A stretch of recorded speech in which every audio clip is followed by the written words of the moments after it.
This is The Gorge. This is a podcast where my friend Ben and I gorge ourselves on overanalyzing a different game or game-related topic each week. This week, we're discussing Disappoint Your Dad Simulator 2K16 for the Xbox One, PS4, and PC. That's not the name of the game. It totally is in my world, bruh. in my high chaos Emily Caldwin world, Dishonored 2 is called Disappoint Your Dad Simulator 2K16, baby. Yeah, we're talking about Dishonored. Finally, we're talking about Dishonored 2. Shut the fuck up. It's been a little while coming, but alright, look, you. It was worth it. It was so worth it. I'm like really, really strung out feeling right now because I went from being like from being like kind of like slightly less than halfway through the game to like powering through the whole thing in a weekend, and I'm like, oh god. Well, this is like reminiscent of the very first podcast because we recorded the first one like 20 minutes after I beat Far Harbor. You're right. We totally did because we couldn't talk about Fallout 4 until you beat Far Harbor, and now it's kind of the same conversation. Yeah. But man, boy. Right? Boy. Just no spoiler. I mean, like, there's really not a lot to spoiler in Dishonored 2. Yeah, I mean, like, from minute one, you know kind of where the plot's going to go. Like, cause, yeah. You know, the game, you know, we talked about this a lot. The game's world is phenomenal, and it feels so fully realized and developed, and like everything about it is just. I joke a lot that I feel like Dishonored exists because Harvey Smith and the guys at Arcane needed a game to go around all this lore they wrote. Yeah. You know, they're kind of like, shit, we wrote a whole novel of lore, and we've got, like, this really crazy world. I guess it needs to go in something. Yeah. And so then Dishonored happened. You know? Like, but that being said, like, the actual plot, the actual story behind it, it's pretty flimsy. It's I wouldn't say it's flimsy, but it's just, like, it exists to move you to a different location. I definitely think... just because I just finished it, I feel like the end of Dishonored 1, and the endings for Dishonored 1, because after we got done talking, I immediately went and watched the Low Chaos one too, just to know what was happening, what happens. Definitely better in Dishonored 1, for sure. Yeah, a little bit. And I think part of that is just because this game is such a retread of the plotline of the first one that the impact is lost. Yeah, for sure. I wish they had gone a little bit more, a little bit further with the plot, because there's a lot of really interesting stuff going on with Delilah and the Outsider and Emily and all of that kind of nonsense and Jessamine. And it's all super interesting, but then I just kind of feel like, you know, it all falls flat right there at the end. Yeah, well, you get a lot of lore, you don't get a lot of plot, I guess is what it is. Yeah, that's totally what it is. I mean, we know all about, like, the different months the world has, and the... You know, the rituals for religions, there's different, you know, there's different songs for Serkonos and Gristle. There's just all this crazy lore about each of the different islands. There's stuff about how, like, the Pandician continent is this total black spot that nobody knows anything about. I mean, there's all this craziness that's just, like, it's been written extensively. Just big, deep, long histories. And then the actual plot is just a whole lot of not much, you know? It's really slim, and... I mean, with a game like this, I don't really care because the gameplay for it is just that good. Oh, God. The game itself. Now, the game part of the game is so good. Oh, my God. It's incredible. Oh, my God. God. This is another one of those things where we're like Mankind Divided, or like, you know, other games where it's just like, everything it's just an improvement. Mass Effect 2 over Mass Effect 1. It's just like every bit of the gameplay is just a straight up upward improvement. It's a total trend forward. The new powers that you get with Emily are super interesting. They have very cool different uses compared to Corvo's, because Corvo's moveset in 2 is pretty similar to his moveset in 1, right? It's exactly the same, but you get branching upgrades like you get with Emily. So I did Corvo and you did Emily. Yeah, I did. Because again, Disappoint Your Dad Simulator 16, baby. What's up? Canonically the game is low chaos from Dishonored 1, and then you just play high chaos.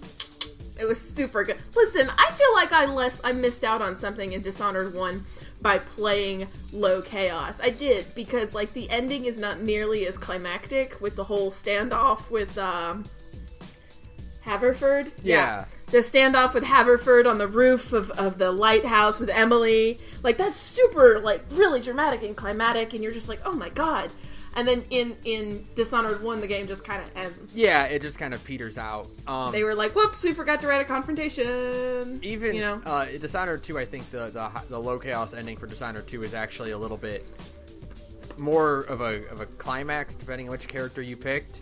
Because the non-lethal way of taking out Delilah is really cool. It's pretty satisfying, yeah, for sure. I ended up not doing it because I was getting so angry at that last boss fight. I just really wanted to kill her. I just really wanted her to die. So it's like, forget it. I don't feel like sparing you. I think the only one of them that I ended up sparing was Hypatia, the doctor. Mm-hmm. And I was like, well, she's not actually a bitch. She just, had a bad time. Yeah. And like, because of how I feel like I missed out on so much in Dishonored 1 by not doing high chaos, I was just like, when Dishonored 2, I was like, nope, I've got one option, and it's high chaos with Emily, because God knows that's what I need in my life.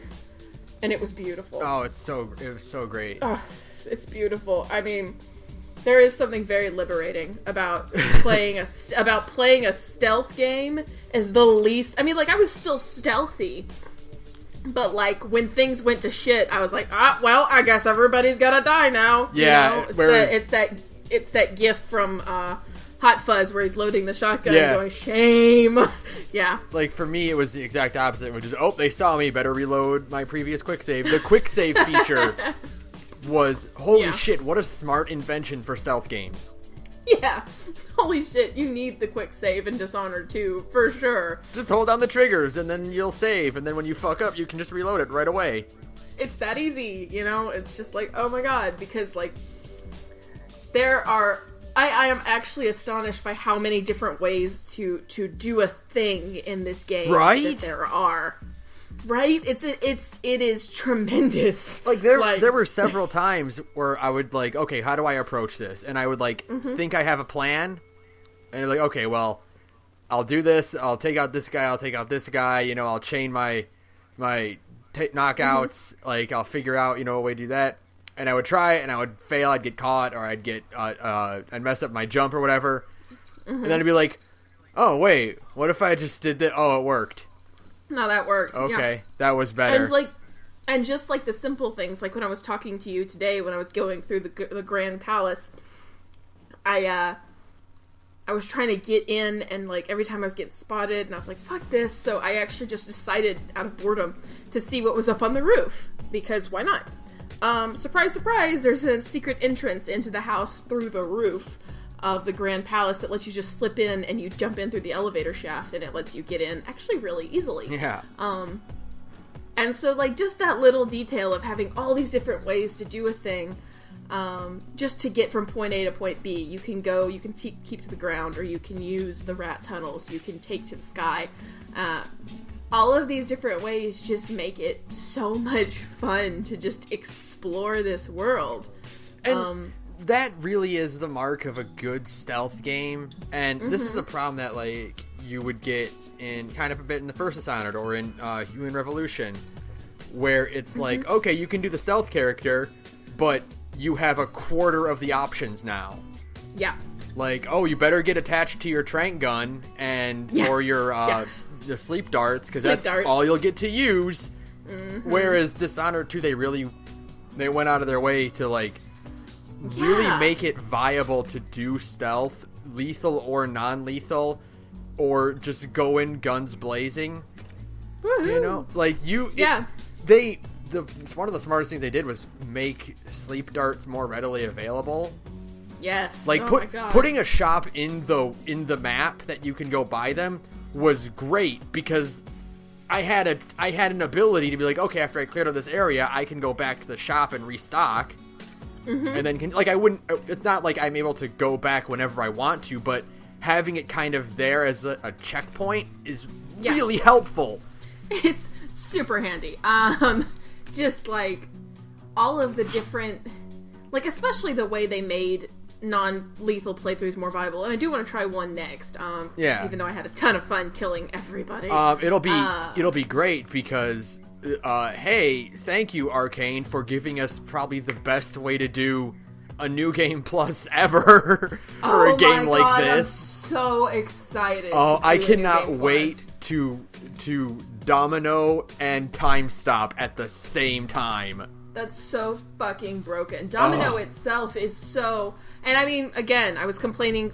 I was, talking to you while I was beating the game. And I was complaining to you about how fucking stupid I am. I didn't take Domino until the second to last mission. I took it at the Grand Palace. And I used it like twice. And I'm like, fuck, this is actually a really good skill. Yeah. Damn it. I'm so mad at myself that I didn't take it sooner because it is an amazing and incredibly broken skill. It's great. Like, I realize now that's why they never gave you the option to expand your sleep darts to like carry more. Yeah. Because surprise, surprise, you can just use Domino and take out 4 with 1. Yeah, you can have 20 sleep darts technically if you use Domino.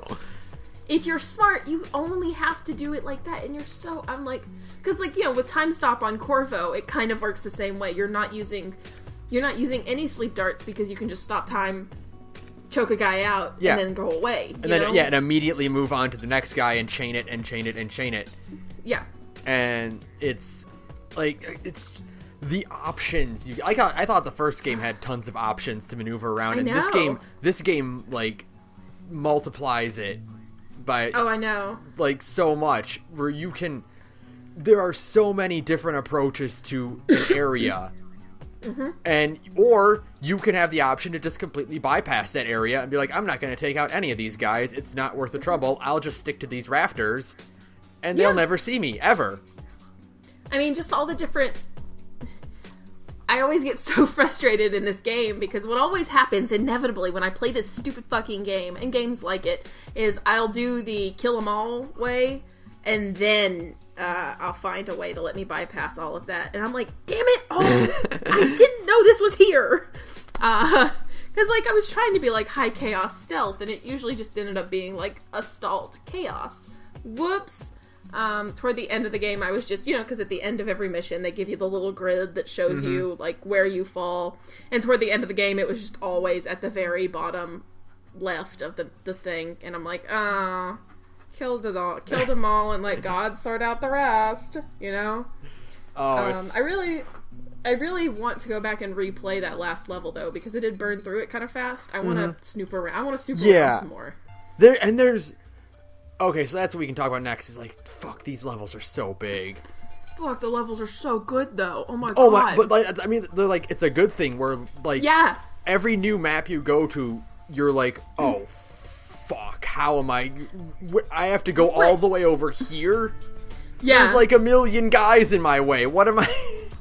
What do I do? And even in like the, conservatory with the witches, where you first run into, like, not the first time you run into the witches, but the first time you actually encounter the witches in a real way.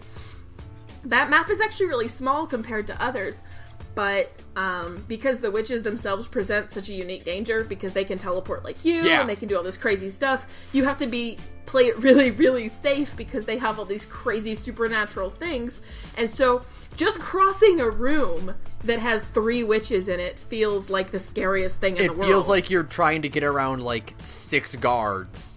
Yeah. When there's only 3 of them there. Because, like, also, the witches in that area never fucking move. Mm-hmm. You're like, turn around, turn around, turn around. Nope.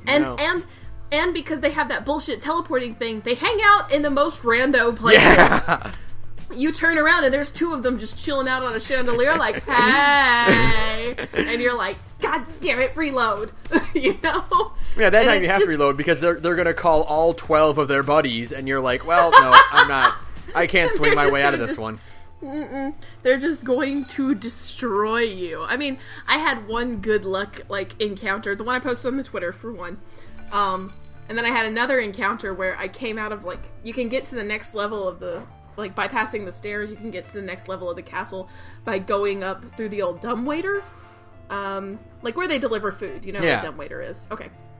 And so I popped out of the hole, and there was just, like, literally a witch standing in front of me. Like, we were just like, oh, hey.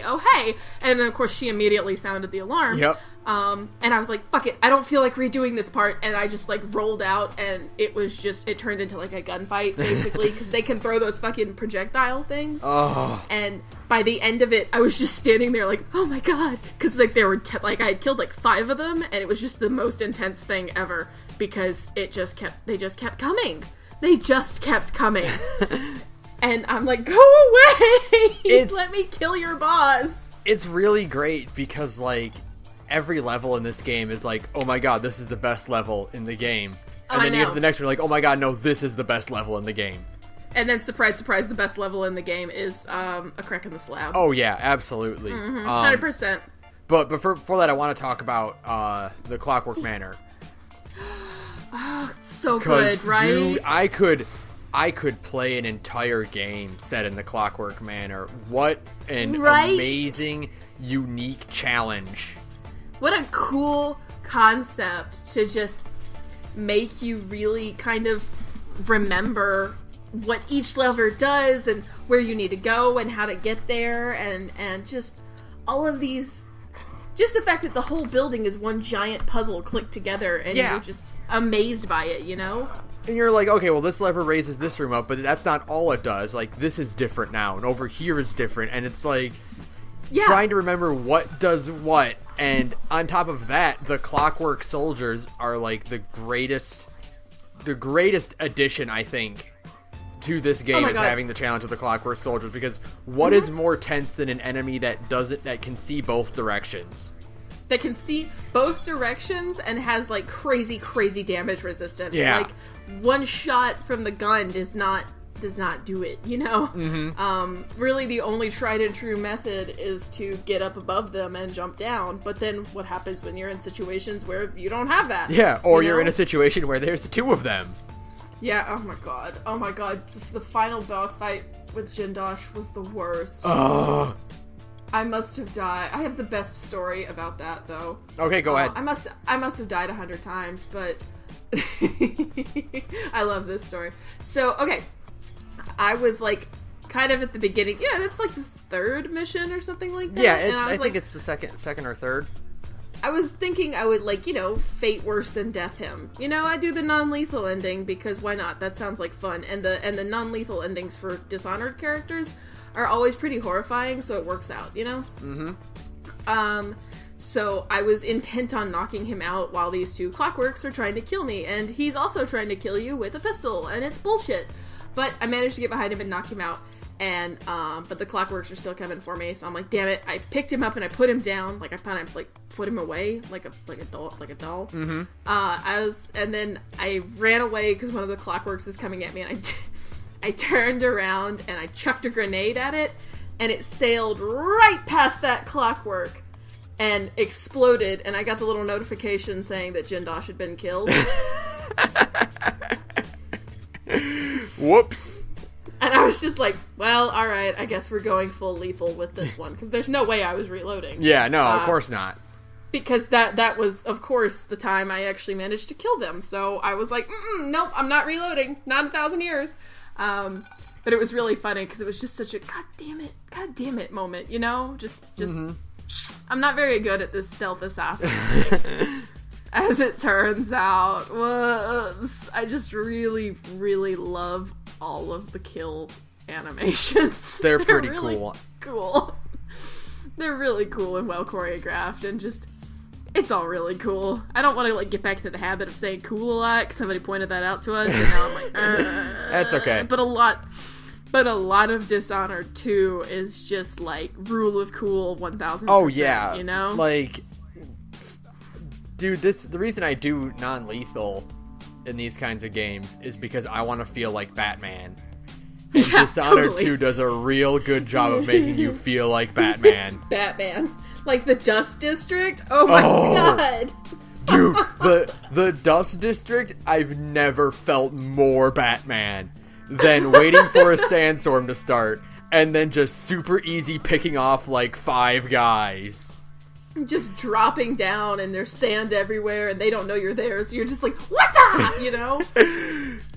It's amazing because then you can drag them off and their buddies are like, where'd he go? What happened?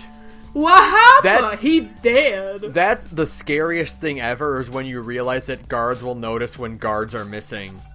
Oh, I know. And then you're like, that's cheating. Or when they recognize that a door's been left open. Yeah.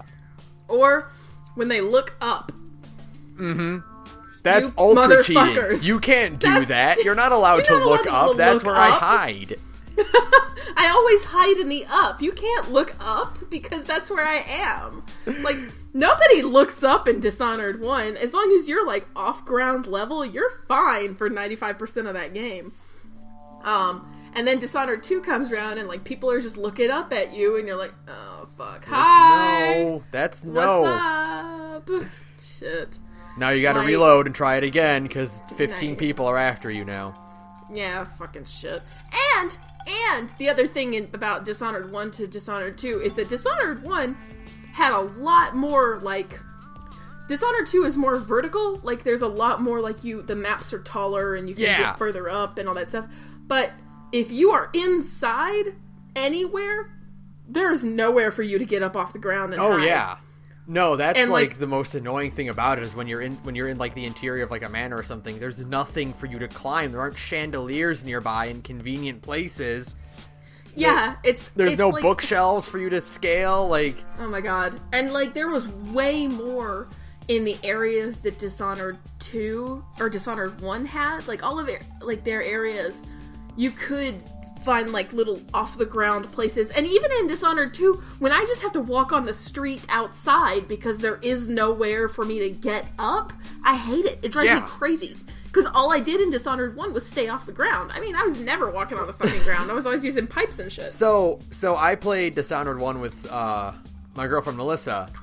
Yep. And she was my co-pilot for it. And like the entire game, she's just get high. Why are you on the ground? Get high. And I'm like, I'm trying to get high. I'm trying to get up. And like while playing Dishonored 2, I could just hear her being like, get high. Get into a higher place. And I'm just like, there aren't any. There's nothing here for me to climb. There's no high anywhere here, damn it. Believe me, Farblink was the first thing I bought. So that I could get high easier. And there's nothing for me to climb. Oh my god. So you did get a range extension on Blink, huh? Oh. Far Reach doesn't get one? No. Oh. But it does have a longer natural reach than Blink does, I think. I'd have to like measure it and like, play both and see. But it does still suck. I think like it's kind of the halfway point between Blink's original super shitty short distance and Farblink's like crazy long distance, like teleports you halfway across the map kind of thing. Well, dude, and the Blink is amazing because it's got the 2 upgrades.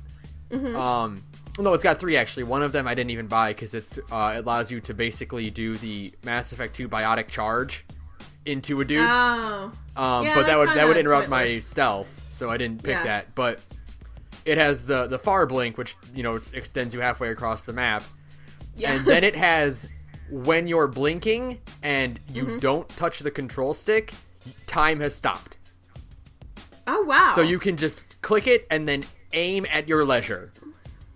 That's pretty cool, because see, Far Reach has a mechanic, an upgrade where if you can like reach, and while you're falling, time will slow down for you to pick your next spot, but it doesn't stop time. It just kind of like goes really slow, so you can grab what you're going after next. And I mean, that's fine for me because I abuse the fuck out of Reach. Oh my god. Well, yeah, of course you do. That's what you're supposed to do. That's how you're supposed to move around.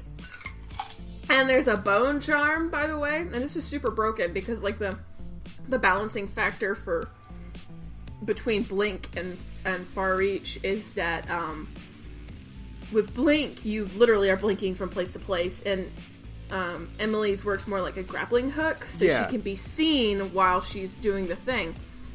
There is a bone charm that makes you invisible during movement. That's good Reach. then. It's super good, yeah. Yeah, it's awesome. So, like, it was really... I just really enjoyed Emily's playstyle, and like I'm picking Emily next time I go through because I'm going to go through it again because I want to see what she's all about, and I want to do the New Game Plus because that's that's fun. That's so much fun. But you know the stuff you get with Corvo, which is what I was familiar with from going from Dishonored 1 to Dishonored 2, like the expansions that you get off of that are just like it's such a marked improvement over everything. Oh my god, right? And just. I mean, her skill set is so much fun. It's really interesting. I love Doppelganger. I love Domino. I love Shadow Walk. I'm really excited to get my hands on Shadow Walk. Shadow Walk is awesome. I use pretty much... Because sometimes you make the mistake, you'll buy a skill and then end up, like, never using it, you know? You're just kind of like, oh, I don't actually... This doesn't really fit my playstyle at all. What's really great about it is that the problem with Dishonored 1 is that... fucking Eve hypos. I can't remember what they're called now. the Piero Joplin's thing. Yeah, the elixirs were so infrequent in Dishonored 1 that using abilities that didn't regenerate your mana were like an emergency situation. Yeah. But in Dishonored 2, your cup runneth over with blue. It's like, so true. They're everywhere, and it's great because like that means I could use time stop way more liberally, and it was so much more fun with that. Yeah, I mean, like you don't want to restrict people's fun. Yeah. You know, like the challenge should not be I can't use my skill. Although we'll get to that in a minute. The challenge should not be I can't use my skills as much as I want to, so I won't, and now I'm not having fun, you know? It should be, these enemies are smart, there's a lot of them, and there's a lot of open spaces. Now use your skills to get around that, and still be stealthy and, you know, sneaky sneak, you know? Yeah, exactly. And it's just really... everything... Dishonored 2 is so well designed! Everything from Dishonored 1 that carried over to Dishonored 2 is a marked improvement. You have far more options, and they still balance it so that you're getting more elixirs and you're getting more health stuff and you're getting more bone charms and more runes, but it's not to the point that it makes the game easier. It's there to ensure that you still have full access to everything you want to do. Right, exactly. And I just think the game is so well designed for that. You know, they do such a good job of making every skill viable, making every ability useful in any situation kind of thing. Yeah, exactly. I just think, I mean, it's so well done. It's such an improvement of Dishonored 1 in pretty much every way. You know, like... God, it's so good. I just, like, I want to if Tales of Berseria wasn't coming out in, like, a day and a half... Yeah. I would immediately launch into it again. Are you kidding me? Just to try a different way to actually be stealthy and play it smart and that kind of thing. And just to really enjoy how pretty that game is. Yeah, okay. Yeah. Dude, hats off to the design team for the Dishonored series because like there isn't a game like it. No, I mean Dishonored is so unique for its aesthetic. It really is just so it is so... They know exactly what they want it to look like, you know? Because at first you're thinking, oh, it's just, you know, steampunk, industrial era, London type thing. But no, there's so much more, like, mysticism and, like, uniqueness to it. It really feels like if you had taken, like, a standard generic, like, fantasy world, you know? Like a Lord, like, Middle Earth or something like that. And then brought that world into a different era. The industrial age. Yeah, the industrial age or something like that. A more modern era. Yeah. I think my favorite way I use to describe Dishonored is that it's a realistic approach to steampunk.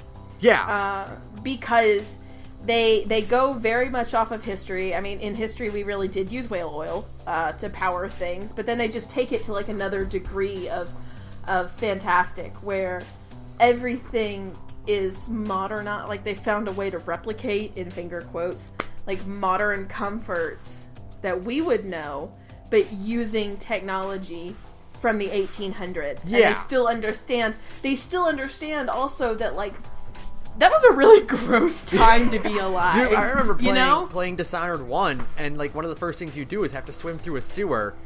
Yeah. And Melissa and I were like, no, I don't want to do that.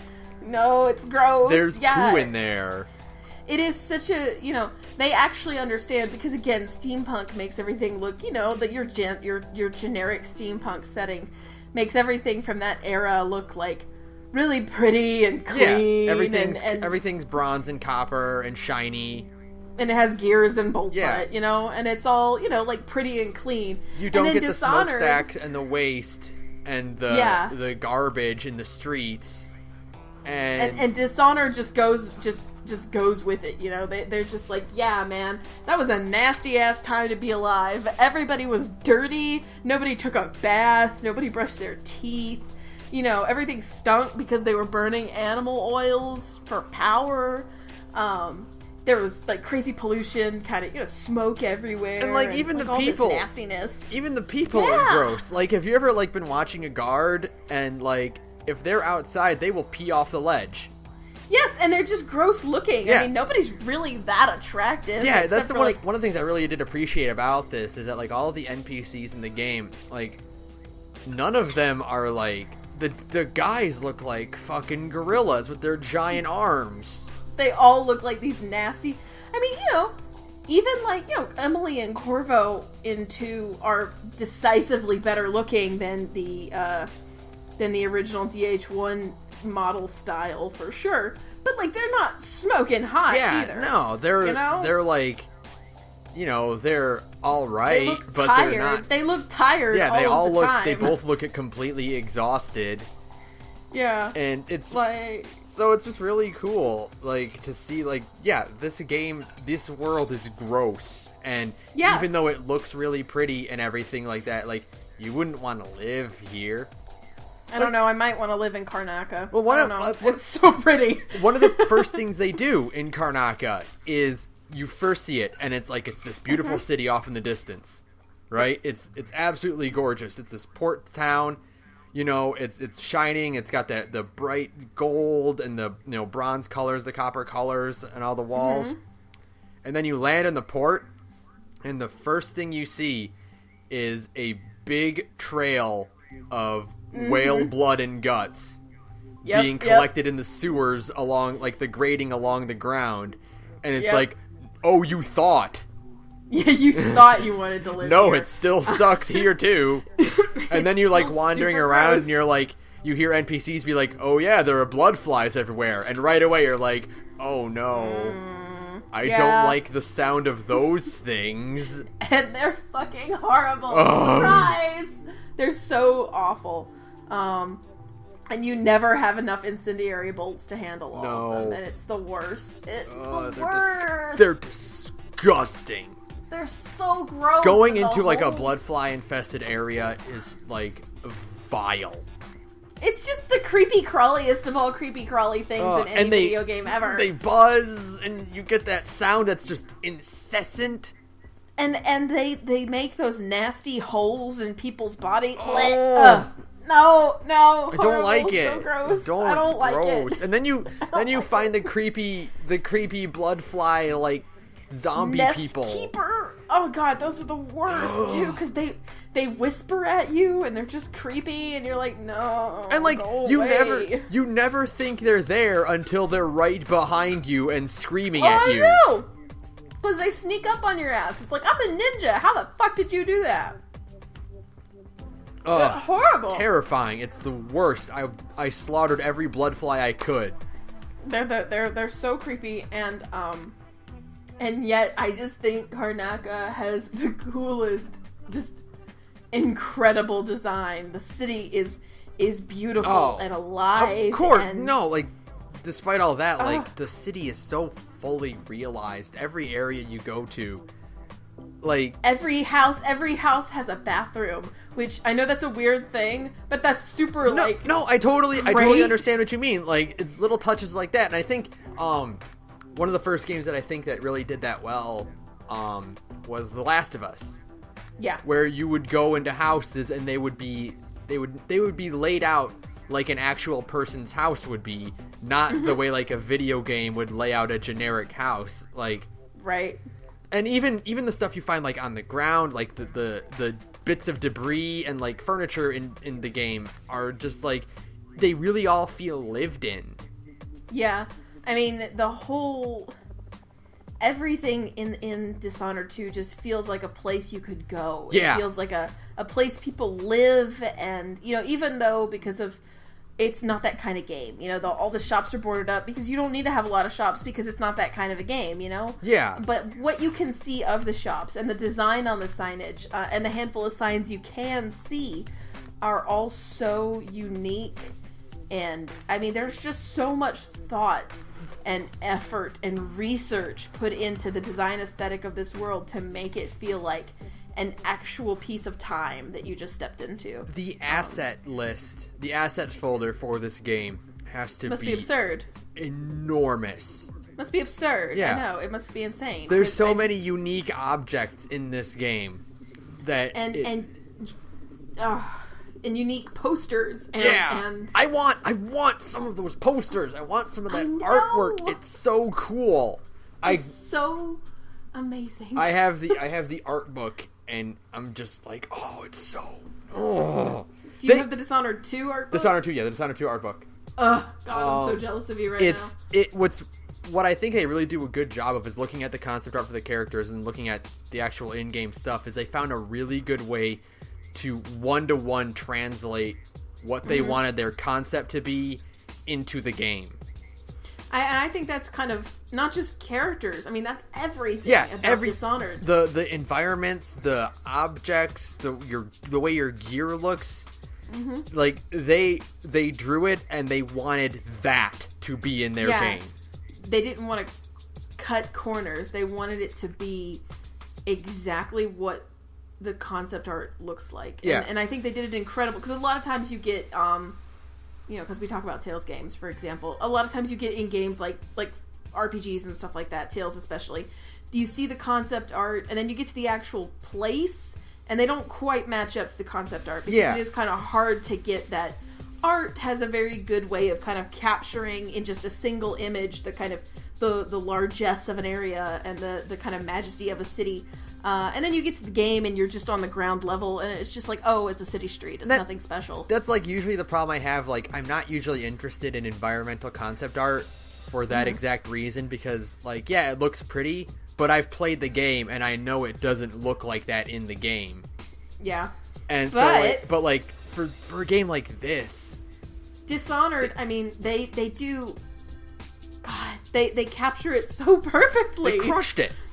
They do. I mean, they capture the little details. They capture like when light comes in through a window and you can see like little motes of dust, and you can see like the fluttering of butterfly wings affecting the light. You can all of these little teeny tiny details that mean nothing in the grand scheme of things, that are probably a huge burden on CPU. Oh my god, yeah.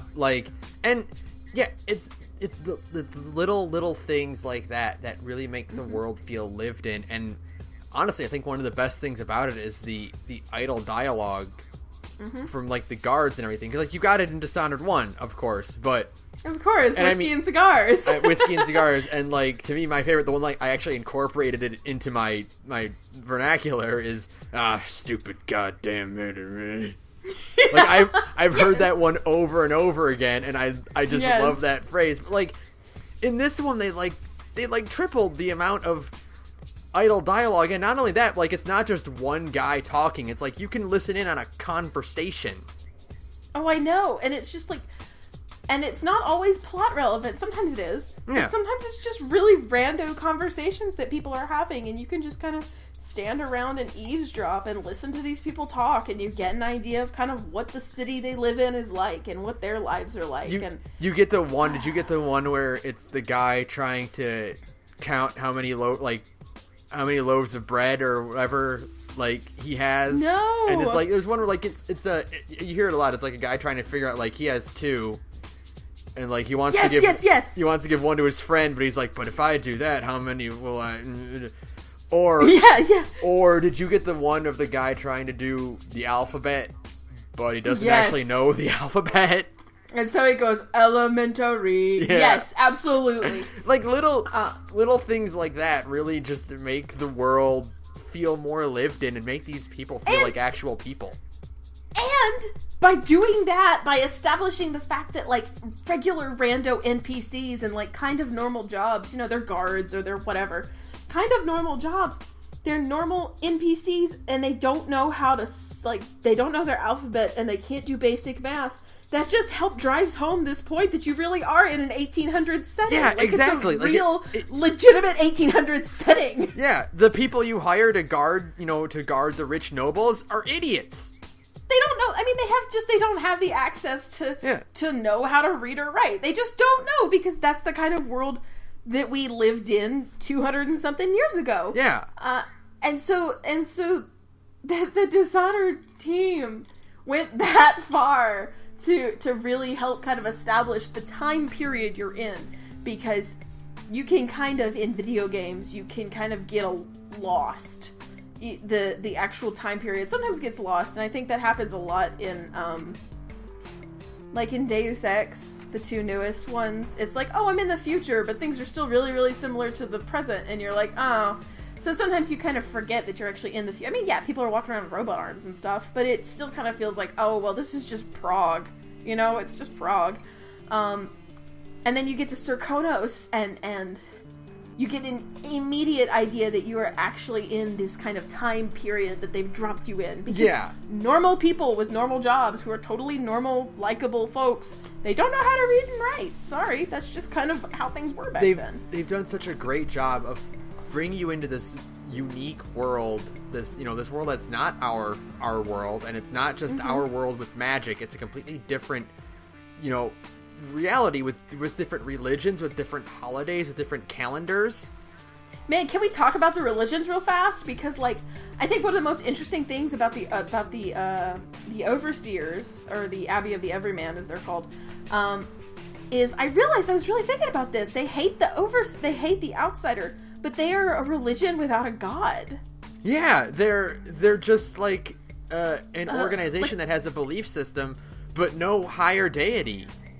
Yeah, but they seem that they have like very like religious strictures, and they believe in combating the evil spirits of the world. So like clearly they believe in a higher power, but they don't have like an actual god. Yeah, they kind of seem to worship their founder Holger in a way, and like how cool is that? It's really really interesting. Did you get to the little one-off scene where it's I can't remember what level it's in. It's in I think it's in the Dust District, maybe. Where if you go into the Overseer office, you will see 2 of them, and one of them is dying of gut rot.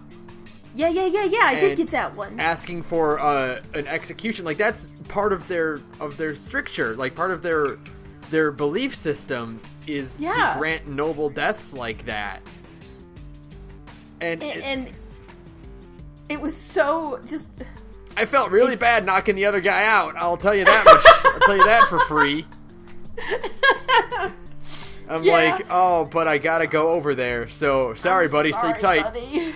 Sorry, man. Sleep tight, pupper. I know you're having a moment, dude. But sorry. But your back's turned, so I'm gonna do it. You know, and it's like these are things that must be done. Again, the fact that they've created a religion without a god in Dishonored. These little details that make it seem like so familiar and so foreign.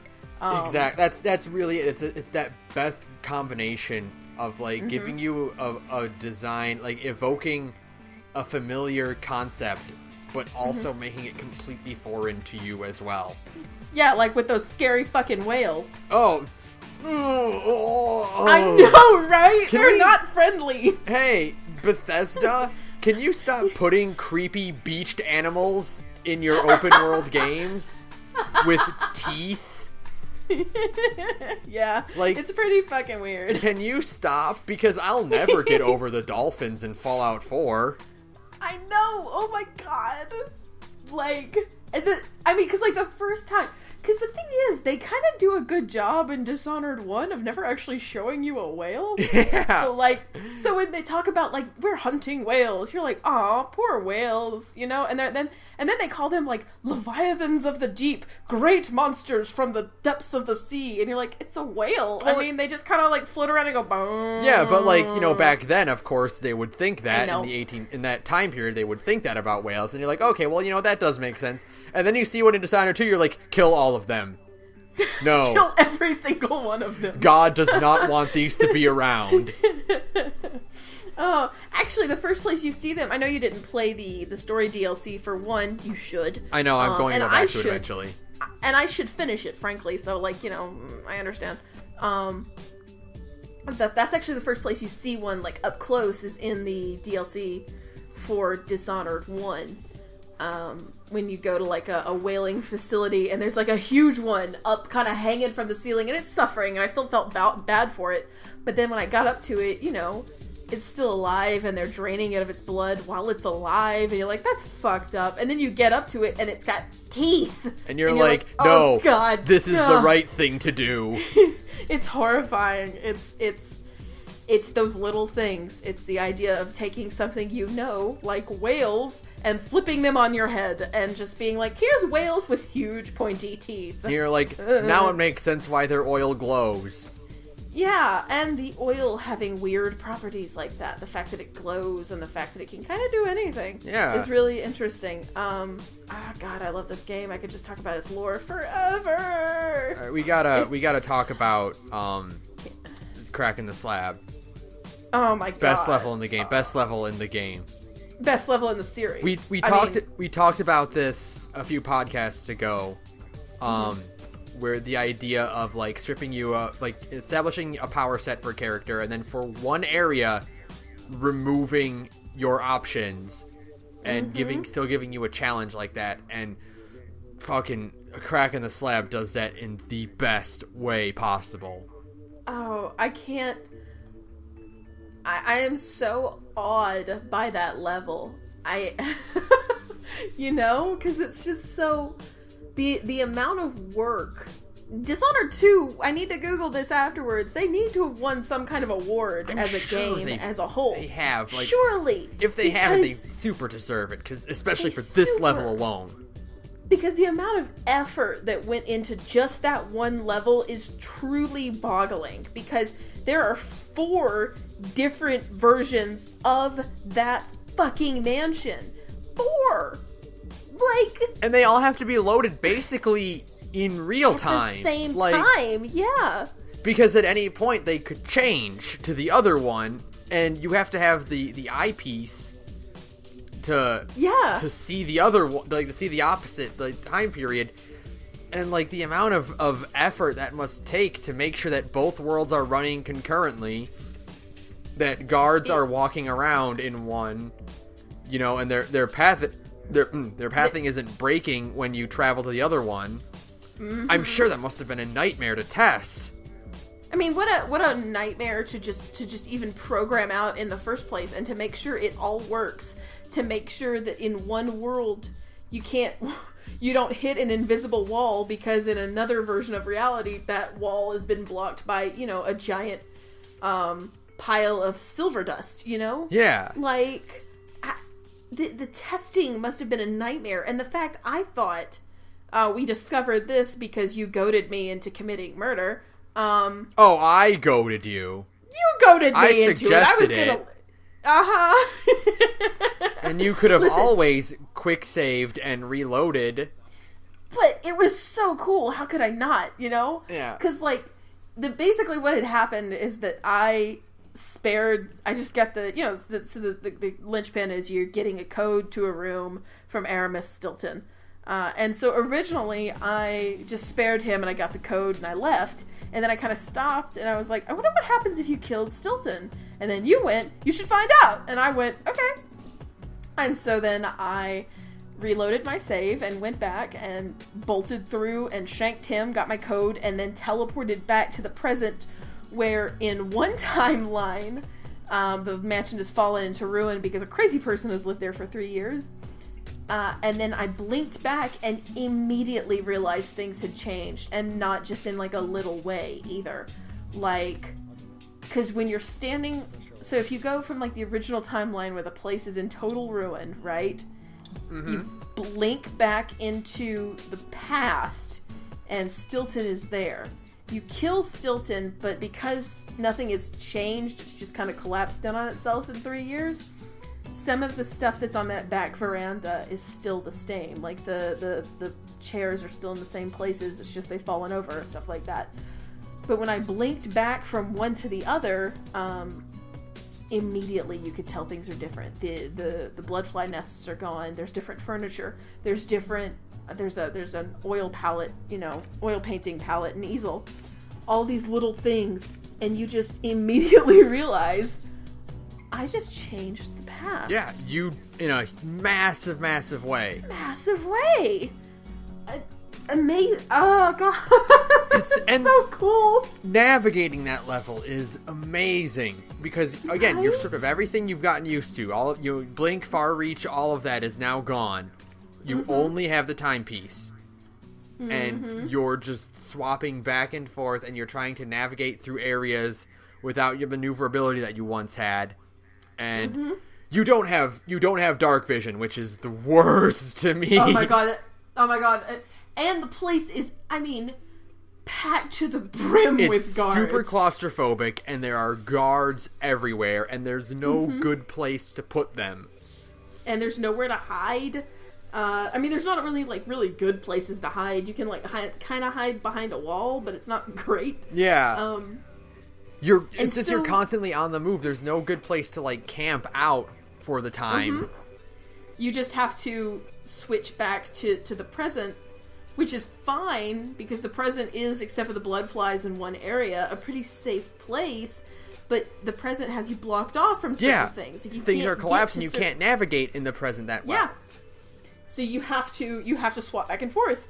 So you have to play this really awesome balancing act of just constantly going back and forth between the different timelines and seeing in the process how much things have changed and changing the past. Yeah. It's so it's so cool. There are times where I'm like, okay, shit, this door is blocked off in the present. In the past, it's just closed. I better hope that there's no one behind this door. I know. But it's the only way I can go is forward. It's so good. I gotta do it, and then you just blink, and then you swap in, and then you open it, and then you go back immediately. Yeah. And then you're just peering through the eyepiece, okay, is anyone? Okay, no, okay. It's so tense. It just that's what I love about stealth games is that tension is not only the tension but also the planning out your route.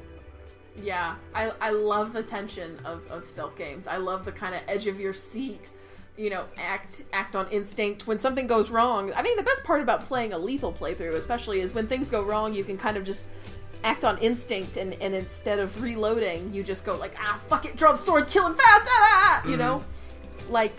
I love it. I love that kind of like adrenaline surge you get from doing things like that.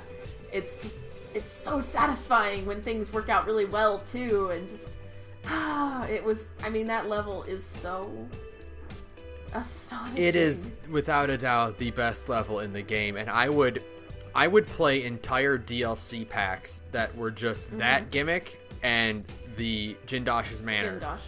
Yeah. The Clockwork Manor gimmick for sure. I would totally play Dishonored Portal again, because that's what it was. Yeah, Jindosh's totally Manor was Dishonored Portal.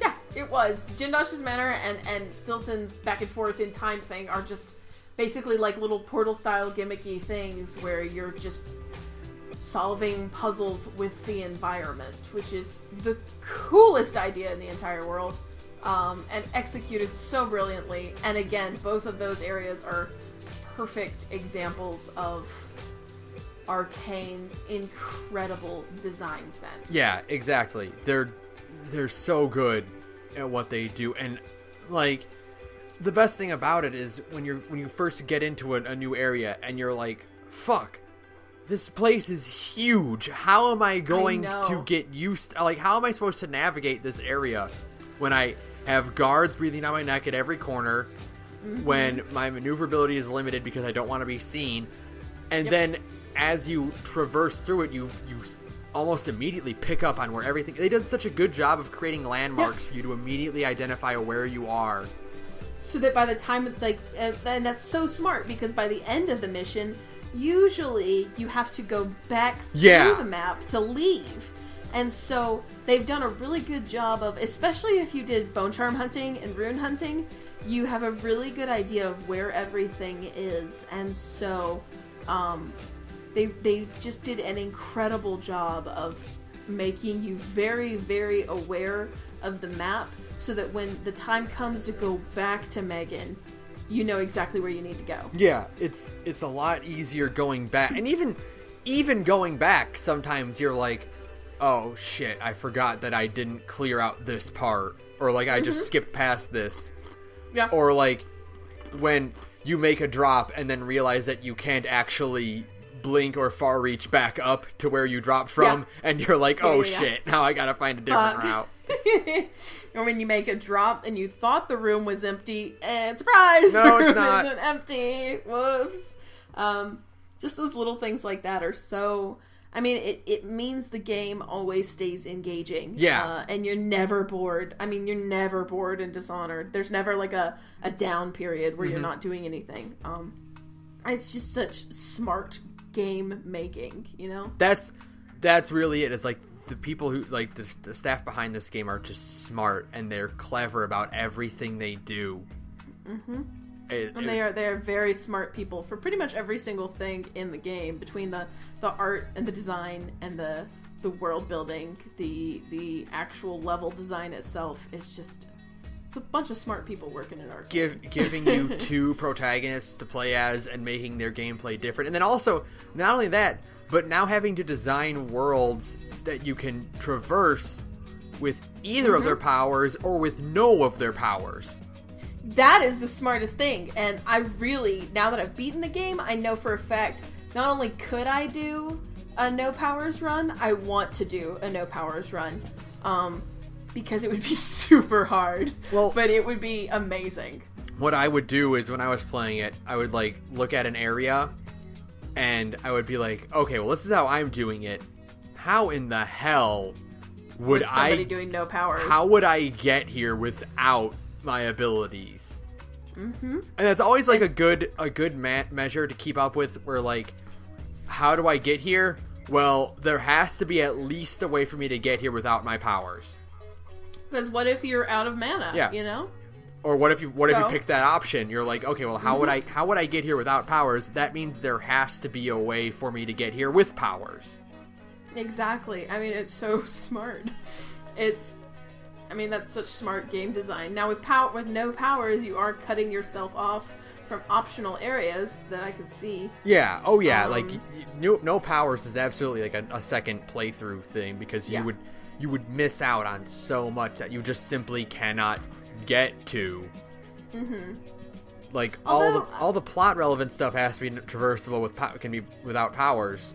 So, like the non important stuff, like you wouldn't if you aren't picking your powers, you wouldn't need runes anyway, because you don't need as many. Yeah, although you would still have to get.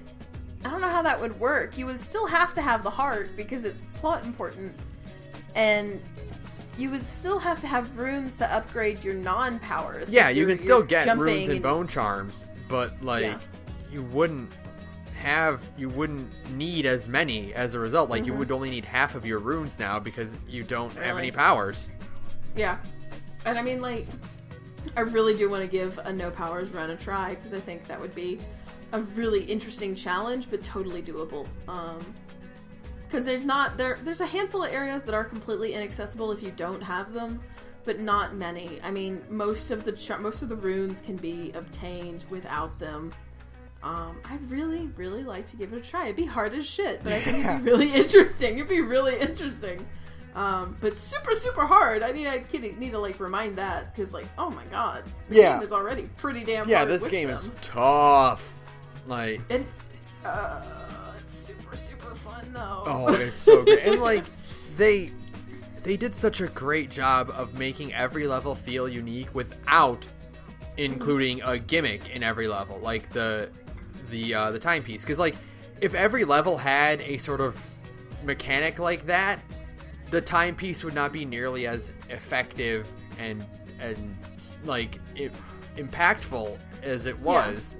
Because it's the first and only time you get something like that. If they had sorcerer's ringed every area, I'd be like, well, in this level now you have this ability. Like, it would lose its impact. Right, exactly. And I think, like, there's only two areas that are truly gimmicky. There's Jindosh's Manor, and there's Stilton's Manor. But otherwise, like, the main, the Addermire is normal. The final boss area, Dunwall, is very normal. They're all just very standard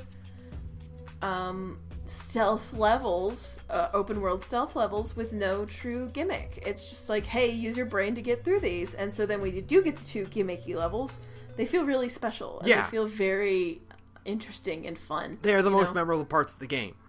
For sure, 100%. God, game. So I really I don't want to ever shut up about how beautiful Dishonored is. I really don't. I want to talk about it forever, and I probably could. Yeah. Oh yeah. Totally. God, it's so beautiful. I almost wish you hadn't done a high chaos run because some of the non-lethal takedowns for these characters, like their targets, are so like cool. Like the whole, like, in the first game, they were all basically like, oh, this guy's a scumbag, and you're just kind of picking off people that were in on your conspiracy, more or less. In this one, all their motivations are so, like, unique, and your method of taking care of them, like taking them out, are, like, really special. Yeah. Like, taking out the like, I wish the Crown Killer had been more of a thing. Yeah, I wish we had handled. I wish she had come next to last or something. Yeah, because that's the only thing you hear about from the early part of the game is the Crown Killer, and you think that it's going to be built up to be this rival type, kind of like Dowd. Yeah, exactly. And then you take care of her in, like, the first area, but she herself is a really unique character, and you're the way that it's like, okay, well, how are you going to deal with this character? It's not just either kill her or send her off to somewhere. It's kill her or purge the Crown Killer part from her. Yeah, save her. Yeah, basically. It's like basically the only one that you actually save. And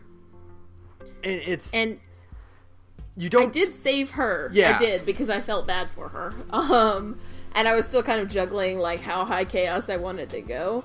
And I did like that she hung out on the Dreadful Whale for a while. That was really neat. And she gave me cool things, and I always appreciate cool things.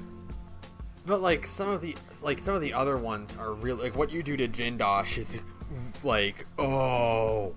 I was trying to do that one for sure, and I fucked it up. And I was like, I don't feel like reloading. Like, it's the core thing of, like, what you do to these characters is you remove the thing from them that, like, they cling to, basically. Yeah. Like, for Jindosh, it's his intelligence. You strip that away from him. Yeah. What's her name? The witch... Ashworth. Yeah, you strip her of her powers, and now she is nothing without that. Yeah, she's just normal. Yeah, and that's, like, the worst thing you could do to her. And it just feels so satisfying. I know. I think did I kill Ashworth? No, I didn't kill Ashworth. I think I got curious. I wanted to see what would happen. I kind of, like, had a 50-50 split for, like, who died and who lived, because I spared Ashworth, I spared Hypatia, I accidentally killed Jindosh, but I was trying to not, and then I killed Abel, and I killed Abel's body double. Fuck it, neither of them. Fuck it. You know, I found out, apparently, if you spare him, if you spare the body double, he actually turns out to be kind of a crooked asshole, just like Abel. Well, so really, at the end of the day, The way I did it, maybe it's because did you kill Abel? I did. Okay, yeah. If you agree to the body double's plan, you pickpocket the real Abel of, like, the artifact that he needs to, like, prove that he is the real Abel and not the double. Yeah. And you give that to the double. And so now the double pretends to be the real Luca Abel and calls the real one a madman who, like, oh no, my poor body double has gone insane. Now he thinks he's me. Oh, what a shame. And then he and Corvo wink at each other. And then, like the arrangement is like, yeah, dude, I'll help you get into power, and then you and me can mutually benefit from this. Yeah, I do like, though, and I was telling you this again in texting during the game, I like when the body double is like, well, I won't be your puppet. And I'm like, bruh, yeah, you will be. Well, you did that. Like, you had that, and my Corvo was like, okay. Yeah, that's fine. I didn't really plan on that, but I mean, like, sure, if that makes you feel better.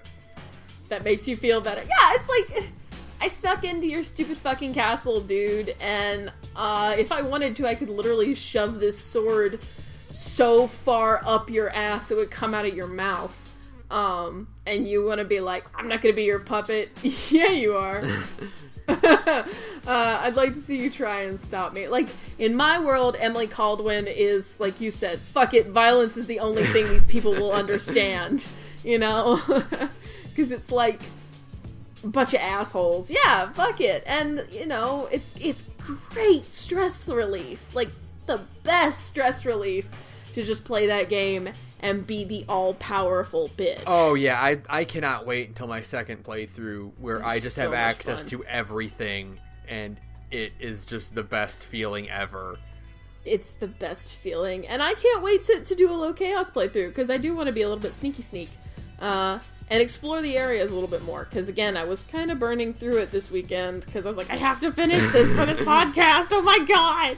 And so I didn't get to quite do as much snooping around as I wanted to. But I snooped pretty good. So there's always stuff. And there's always, like, having access to another set of powers will also, like, you'll be exploring areas and approaching things in ways you never expected. I'm so excited to have Time Stop back. Oh, Time Stop is my favorite. It's the best. It's the best, especially after they neutered Dark Vision. Oh, I mean, I understand why they did it, but still, Arcane, you're killing me. Taking away, like, just a straight up see-through walls and giving it more like a radar approach. Mm-hmm. Like, the only thing I would have done is I would have made the contrast between, like, environment and people, I would have made that a bit higher. Because, like, in Dishonored 1, it was, the people are yellow. Yeah. And the world is like a brownish orange. Like, it's pretty easy to tell what is a person. Yeah. Whereas in this one, I'm kind of like, I can't. It's hard at first glance to tell for sure. Yeah. I wish I expected it, and I'm kind of like annoyed that it didn't happen. There is no upgrade for the runes to expand that radar area. Yeah, that's the one I thought was weird. They give you to see where they're gonna be and see, like, the different alarms and stuff. Yeah, objects and stuff within the environment. Yeah, nothing to increase the range, and it's not a long range. No. And I wouldn't, I think I understand why they did it, because dark vision in 1 is pretty broken. Yeah, it's, you leave it on, and yeah, then you just kind of never ever take it off. Result. Yeah, you just kind of never take it off. It's just constantly in dark vision, really. In 2, it's smarter to take it off so you can kind of take in the environment more with your own eyes. So I don't mind the radar pulse aspect. Like, I didn't hate that. It just makes you take your time, But it was a very short range, and I understand, again, it was a balancing thing that they did, but I would have liked to have seen an option to spend 4 runes or something to upgrade that range, for sure. Even if the cost was higher... was significantly higher, I still would have wanted that option, because everything else kind of has a range extender on it. And it's like, yeah. So it's just weird, especially because enemies can still see you outside of that range, and they can see pretty far. Yeah, they can. It's so bullshit.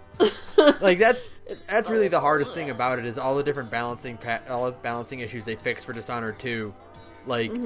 Relying on your muscle memory from Dishonored 1 is not going to help, and you need to rethink what you're doing. Oh, I know. Yeah, it's, I keep thinking, because, Fallout 4 has got my muscle memory kind of fucked up, too. I kept trying to jump with triangle, and all it did was make me lean around corners that didn't exist. Yeah, that kept happening to me, too. Or, no, the one that's the worst, I think, is they changed it so that when you put your stuff away in Dishonored 1 and you attacked, you would pull your gear out. Yeah. In Dishonored 2, when you put your gear away and you press the attack button, you attack. Yeah. Oh, yeah. So, it just comes out automatically, and I was used to, not having my gear on, because you run a little bit faster, you maneuver a bit faster without your gear out, or, if you wanted to be careful not to, attack anything, or, accidentally press the trigger and strike a wall and alert the guards. Yes. You would put your gear away, and so you could have that extra buffer zone of taking your stuff out before you did something dumb. Whereas in this game, I did it all the time, where it's okay, I'm going into combat mode area, but time to take my gear out. Oh shit, I just swung at a wall. Yeah, and now everybody knows I am here. Yes. Great, thanks. Now all of China knows you're here. Knows you're here, yeah. Yeah, thanks, guys. I appreciate that. But I mean, God, at the end of the day, all of the improvements to Dishonored 2 are exactly that. Just leaps and bounds, incredible improvements. A straight line all the way up. From Dishonored 1 to Dishonored 2. To the point where going back, will be hard. Yeah. It's one of those unfortunate situations where with Mass Effect 1 and 2, where it's I don't want to go back and play 1 because 2 just plays so much better. Exactly. Going back to DH1 will be a nightmare. And I still really want to finish that DLC stuff, the story DLC. So, I will eventually play it because I want to see what's up. Because, Megan is a character in that, too. Exactly. Because she's Billy Lurk. And where's my DLC with her? You bastards. She's so cool. Megan is the coolest, one of the cooler additions to Dishonored 2, 100,000%. She's just awesome. Yeah, I definitely prefer her over Samuel, and I love Samuel. Samuel's great. Yeah. But, Megan's just... I feel bad. Man. He's dead. He died. He was an old guy, though, and he was lost at sea? No, he was lost at sea, and then... Or no, was it Pierre? No, he died of old age, I think. Yeah. Wait, Piero did Piero die? Was lost at sea. Yeah, that's it. Oh, what? No! I didn't know that. Dude, you're breaking my heart I know, right now. Right? That's so sad. Man, I was hoping Piero was still alive. No. Aww. Boo. Alright. Whatever. Did we know what happened to, what's her face? Emily's governess? The maid that, looked after her? The one who didn't die. Yeah, the one who didn't die at the end of 2. Or at the end of 1. I don't remember. Yeah, me either. I'll go have to Google it afterwards. Here's the thing I actually was really annoyed by. You remember Cecilia in 1, the redhead who nobody ever paid attention to? Every time I saw the Gold Dust Woman trailer for Dishonored 2, right? Yeah. There's a shot at the beginning of the trailer of a redhead with a braid pushing the door open for Emily.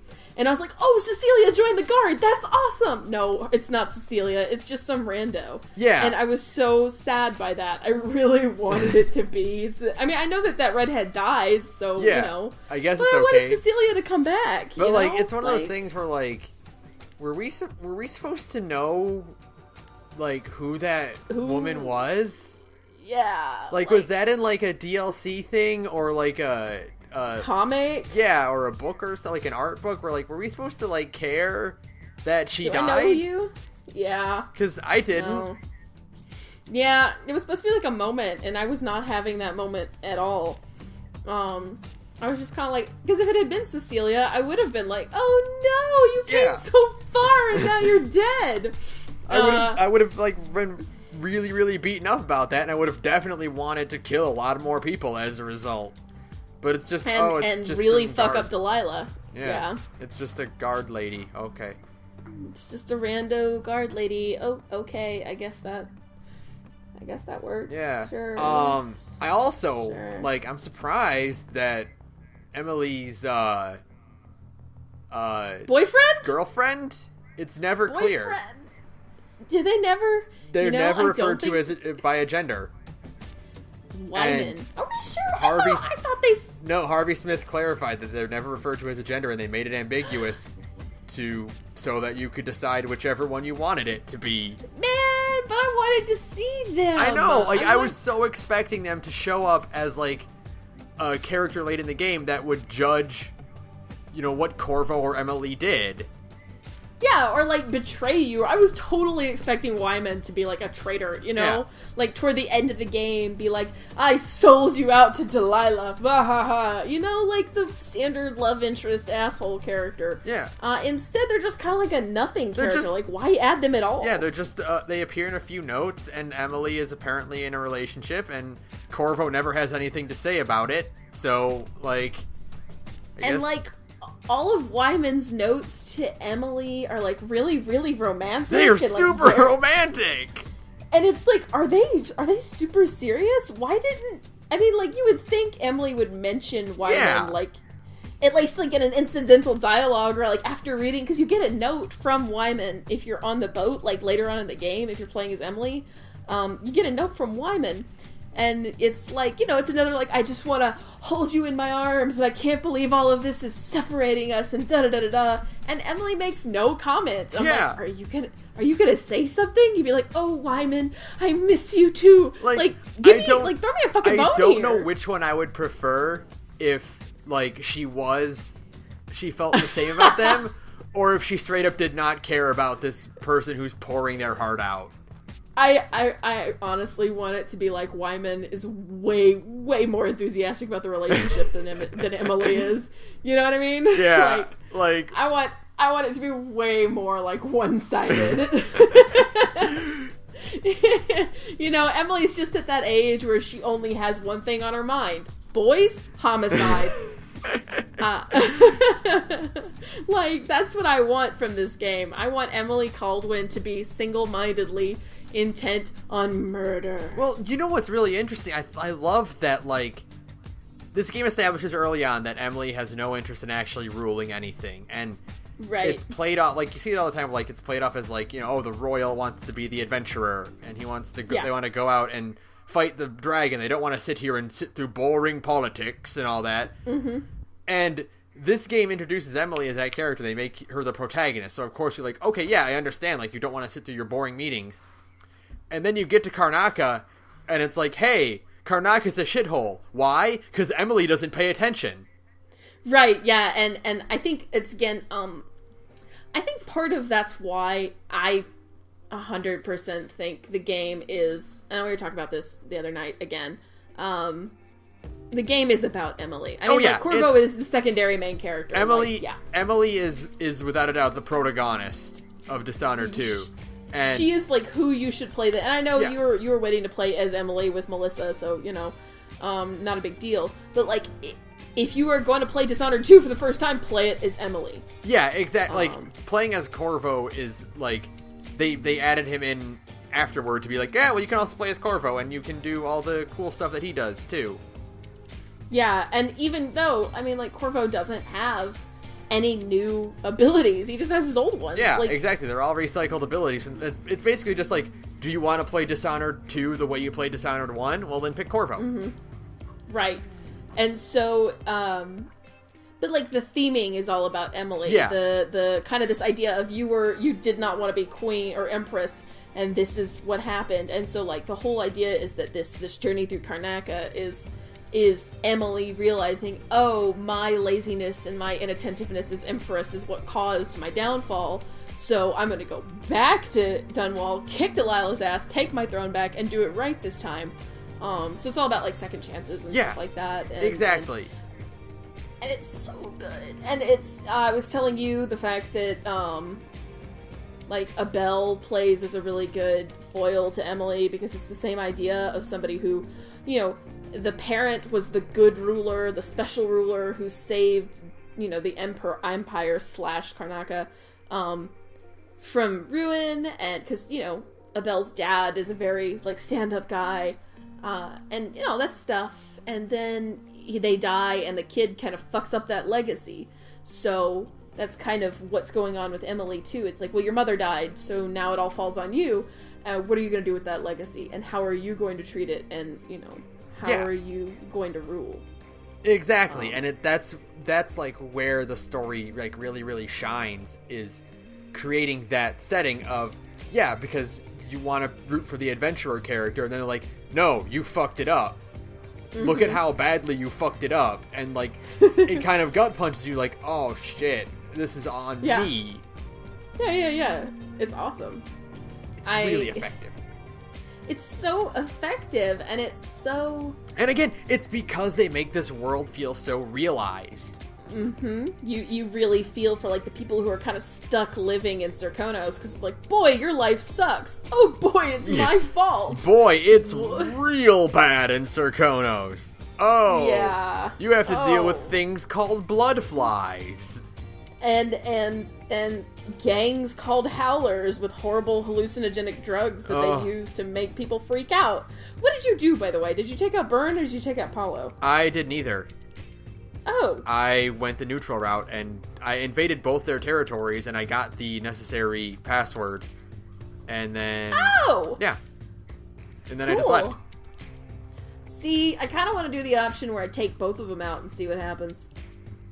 And that's kind of what I want to try. Oh. I gotta change sitting positions. Okay. But, like, there we go.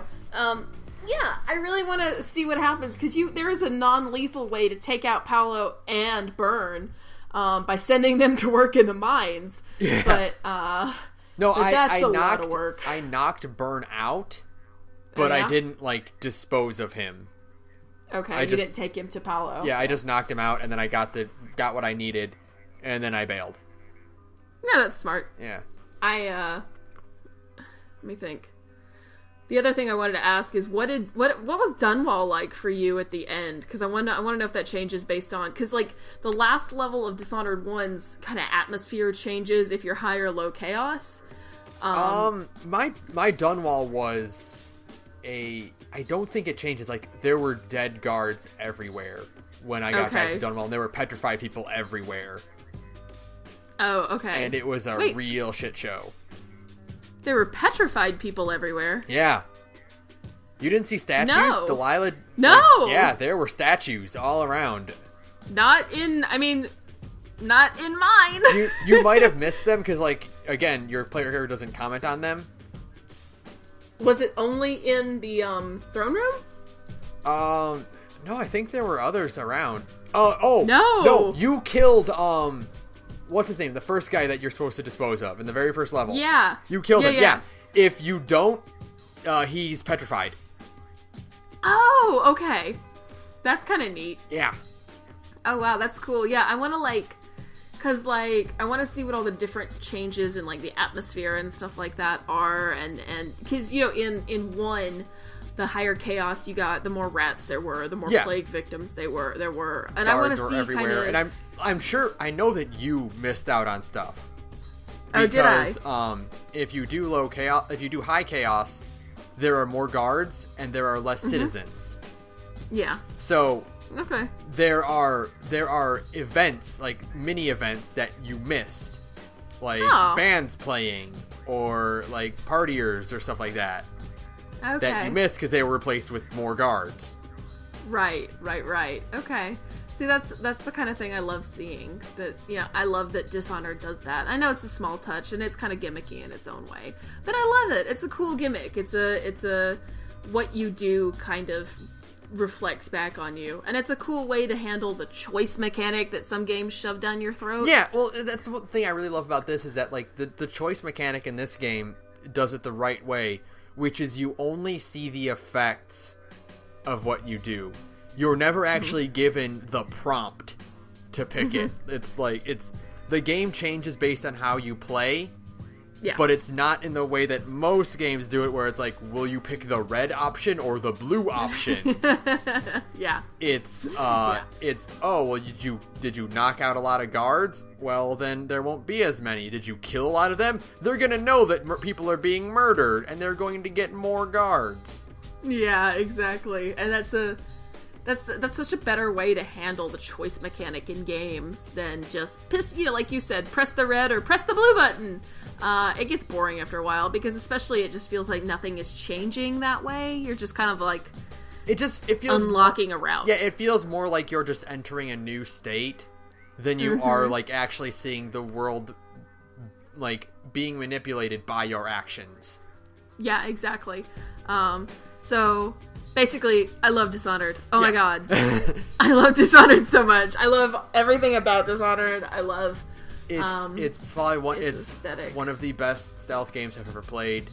I don't play a lot of stealth games, but like out of the ones that I have, like this one is a step above, and I want to go play Thief now.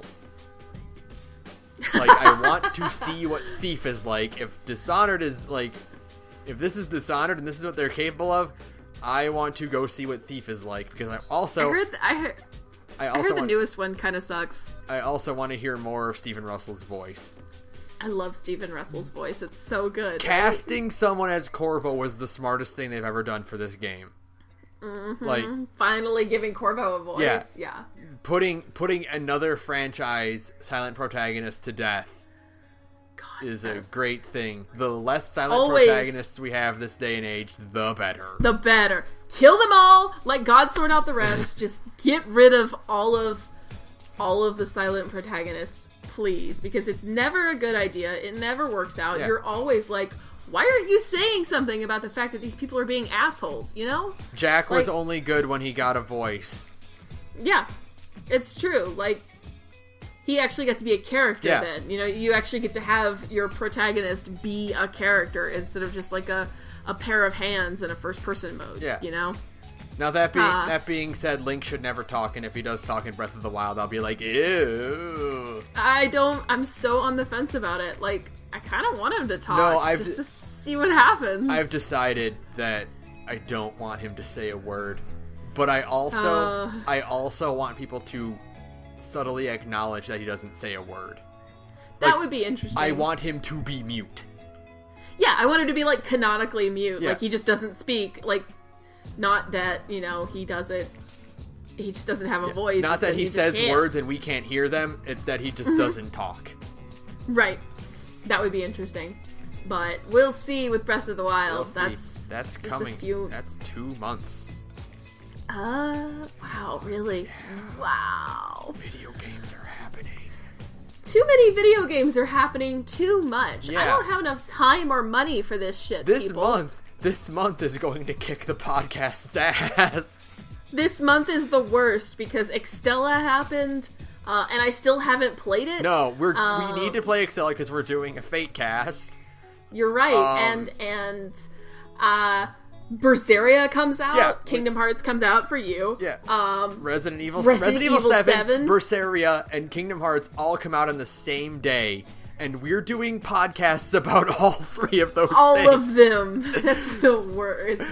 That is the worst. Although Berseria is a few weeks off. Oh yeah, Berseria, we have to actually beat that game, and that's... I gotta beat the shit out of that's that game. going to take... And I'm going to! That's going to take some time. That's not going to be immediate, but like a week for me, let's be real. Yeah, you're gonna beat it, on Wednesday.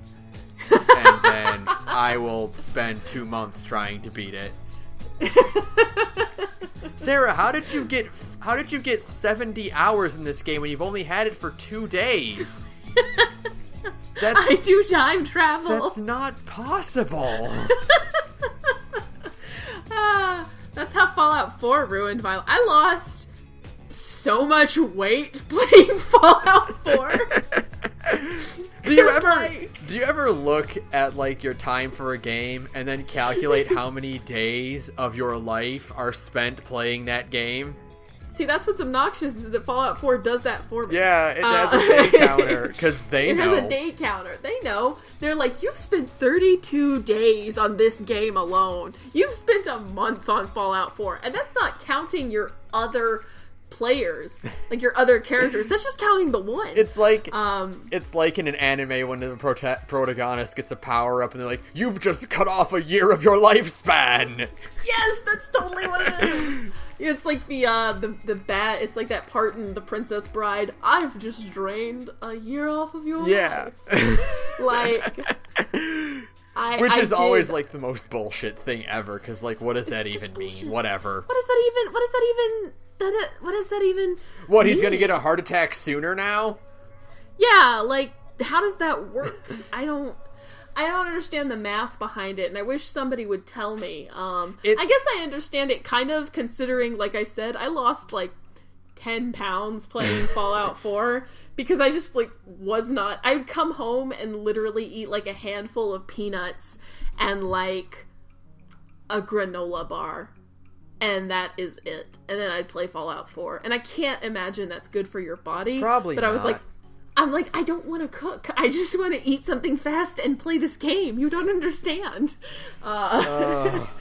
It's horrible. It's horrible. So I guess in that way, I did, lose a year off my life. Horrible. Video games will ruin your life, kids. Just do drugs. Yeah, well, they'll probably be a bit cheaper. Yeah, probably. Yeah. Considering 3 fucking $60 games are all coming out at the same time next week. I love that we're getting like 2 out of the 3 like individually, and we're sharing the third. I know, right?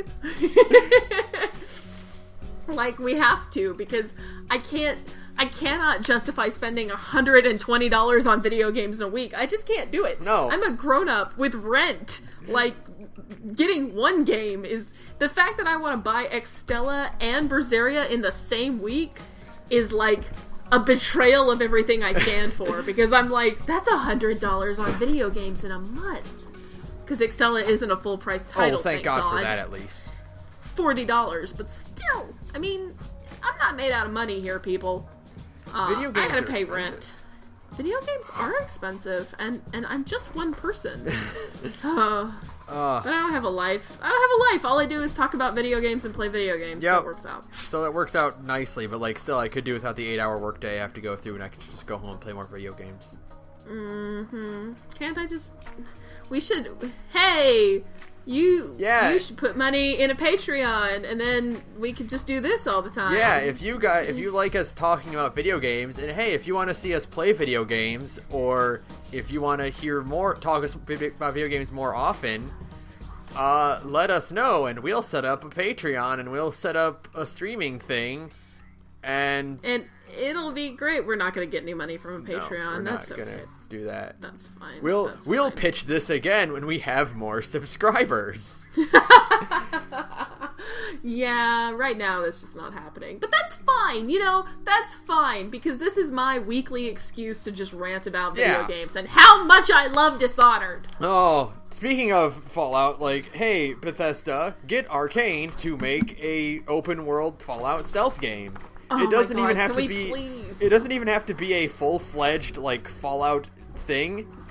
Although I wouldn't mind if they did Yeah. Fallout 5. Let's be real. But if you want to make like just a Fallout spin-off game that is just like Fallout Stealth Yeah. Boy, like yeah, Yeah.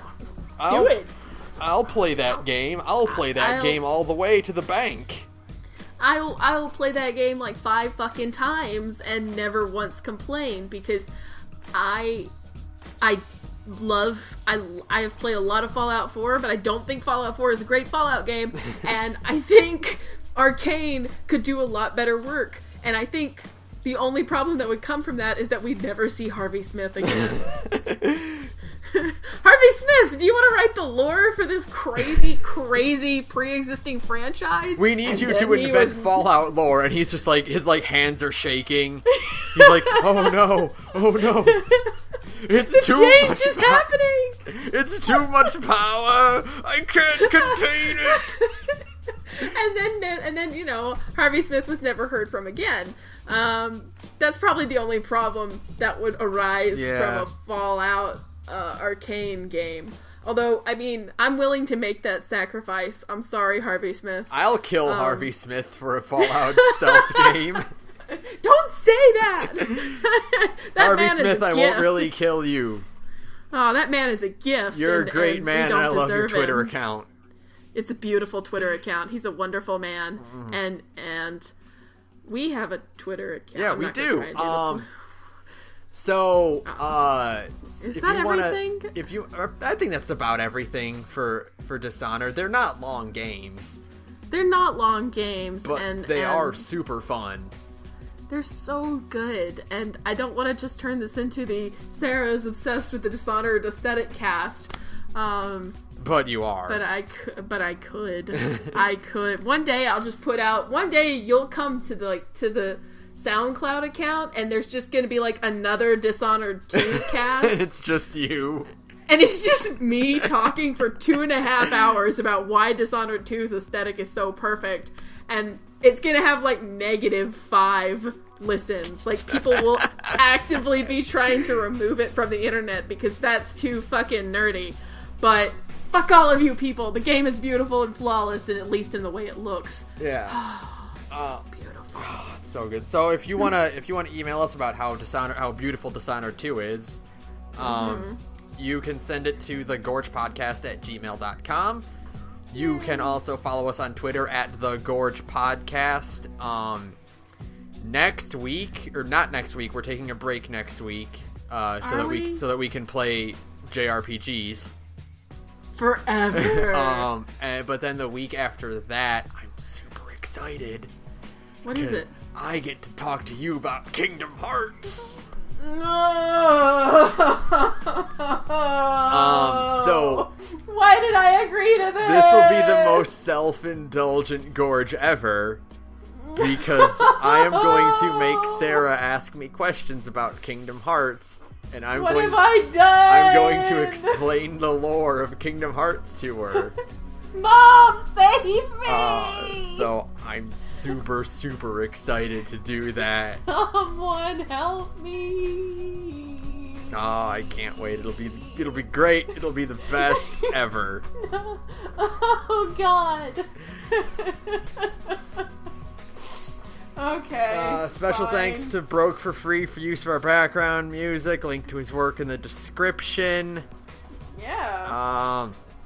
I'm going to I want to get more music, so if you are an artist that does like cool background aesthetic music or like chiptunes, and you want me to promote your artwork, I will pay for it if you want me to. Like, if you have, anything you want me to donate or whatever, send us an email. I'll get in touch with you about that. And it'll be really cool. That would be cool. I think that'll wrap it up then. That's it. All right. That is it. Fuck Delilah. Fuck Delilah. What a fucking pantsuit wearing bitch. Oh, that bitch. That fucking bitch. Fucking bitch in that fucking boss fight. Good night, everybody. Good night.